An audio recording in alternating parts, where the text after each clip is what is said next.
आज हम पढ़ेंगे क्लास 6 की साइंस और आज का मेरा टॉपिक है इरिस और पुपिल। तो आज हम इरिस और पुपिल के बारे में पढ़ेंगे। तो सबसे पहले हम इरिस पढ़ते हैं। The colour part of the I is called iris. आँख का जो रंग बिरंगी हिस्सा होता है उसे हम कहते हैं इरिस। और पुपिल बात है। Pupil the iris has a central opening which allows light to enter the eye. Iris को मरकज़ी सुराख होता है जो कि रोशनी को दाखिल होने देता है आँख के अंदर। जिस सेंट्रल ओपनिंग इस कॉल्ड पुपिल। इस मरकज़ी सुराख को हम कहते हैं पुपिल। ठीक है, तो ये मैंने आँख बनाई है।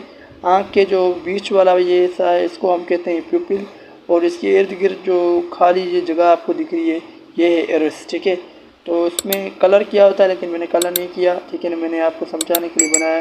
ठीक है, अगर आपको मेरी वीडियो अच्छी लगी है तो मेरी वीडियो को लाइक करें, सब्सक्राइब करें। मिलते हैं नेक्स्ट। अल्लाह हाफ़िज़।